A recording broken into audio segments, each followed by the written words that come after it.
Hey y'all, welcome to my vlog. Today I am going to a book event which I'm really excited about.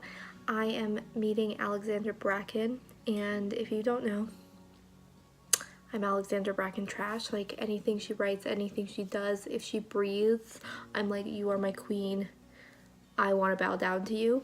She's also just the nicest person on the planet Earth, I swear. But I am going to go to our event. I have to get ready because I've been working all day, but I don't get ready when I work because when I'm doing schoolwork or work on the computer, why would I put on a full face?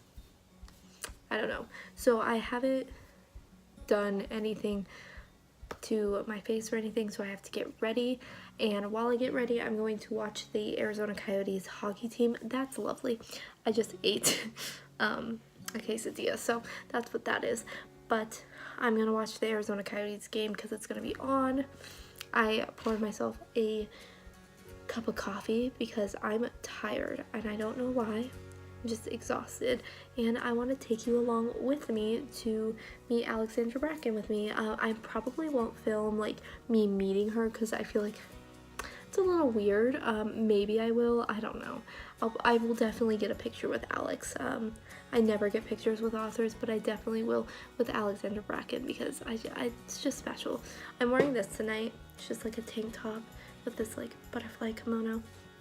So she is moderating another authors event at Changing Hands, which is really exciting, and I'm excited to see that book. I don't know if I'm gonna get that book just because it's not necessarily something I would read, but I will go to the event and support the author that way. And yeah, I'm gonna go start getting ready and fix this Hot Mess Express up into something presentable.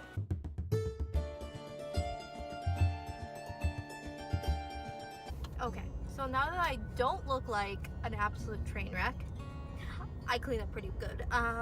Now I'm on my way to meet Alexandra Bracken, and I am actually internally freaking out. I've talked to her over Instagram and she's very nice, but I don't know, there's always something that gets me nervous when I meet some of my favorite authors. I met Cassandra Clare in December of last year, and I also met Diana Gabaldon at that time. And if you don't know, I am a big fan of both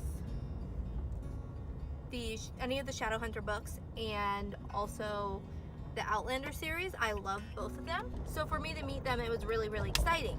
But I am nervous to meet Alex just because I look up to her. I look up to her writing. I don't know. She's just a really big writing inspiration for me. And personally, my writing style, everyone has a writing style they try to like emulate, kind of, or an author that they like to emulate, and mine is definitely Alexandra Bracken. I'm nowhere near as talented as Alex, but I love her writing style. I love how she pulls emotions out. Can we talk about this one? Never Fade is actually the most heart-wrenching book of my life. I cried because of this one. The end of this one actually burned me, and I'm having her sign my paperback version because I've read this so many times. It's actually taped, and I don't usually do this with books, but I remember this was like the first book that I had bought in with my own paycheck. I know, wild, but when I first got a job, I was out of high school when I got a job because I did cheer and dance and performing arts, and my parents were always the kind of parents that were like, as long as you're not getting in trouble, as long as you have good grades, you are doing well in cheer and dance and just not causing a ruckus, we will pay for you to go to the movies or go out to dinner with your friends, or, you know, just like go to the football games, which most of the time I was cheering at the football games. But we lived in a small town. There wasn't a lot of things that we did that was crazy, so we had limited things. I think we got a movie theater my senior year, and that was like a really big deal. Actually, no, I think it was after my senior year because we would have to go to the movie theater in like 2 towns over to watch a movie. But yeah, my parents were always really good. So when I got out of high school and I started going to college, and I had a little bit more freedom to make my schedule, worked at an Italian food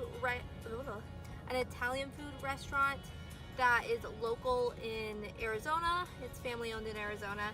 And then I was a dance teacher and a gymnastics teacher. So when I first got my very first check from Oregano's, I was like, I'm gonna buy one book. I can buy one book because it wasn't that much money. I think I got like $200 because I worked like not even, like barely part-time at the time that I was working. And so it was really exciting. I went to Barnes & Noble and I remember seeing this book. I think Christine Riccio had mentioned it, and I picked this book out and I was so proud. It was like the first book I bought with my own like hard-earned paycheck money. Let's go to the book signing and have a lot of fun. Usually, you know, between maybe like 5 and 10 days, you're on day 18. And the last week, the first 2 weeks are really lonely. Like, you're just on your own most of the time. So I just got home from the event, which was so much fun. I didn't film a lot. I feel pretty awkward filming at events because, one, I was sitting next to someone who I knew from the author community in Arizona, so I didn't want to be like filming, and I don't know, I was kind of weird about it, but it was really fun. I had a lot of fun. The other author who was his event as well, I can't say his name and I don't want to be rude and say it wrong, but he writes, I'll put the book on the screen, The School of Good and Evil, I think the series is called, and there's like 6 books in it, but it sounds really good and I want to try to read it. I was gonna buy the book, and they actually ran out of not only the first one, not only the second one, but the third, fourth, fifth, and I think the brand new one was the 6th. They didn't have any more copies of the books, so I couldn't order any, but I did get my book signed. I got the entire Darkest Minds trilogy signed, and then I already have, I think I mentioned this before, the Darkest Legacy signed, and I'm gonna have some soup now. Fun fact about me, I love soup any day, all day, every day, and I also love Diet Coke. I have a Diet Coke addiction, but I'm gonna stop rambling now. I hope you enjoyed my video. If you did, let me know down below. This video, thumbs up, and hit the subscribe button so I know that you like vlog style videos, and I will see you in the next one. Bye, loves.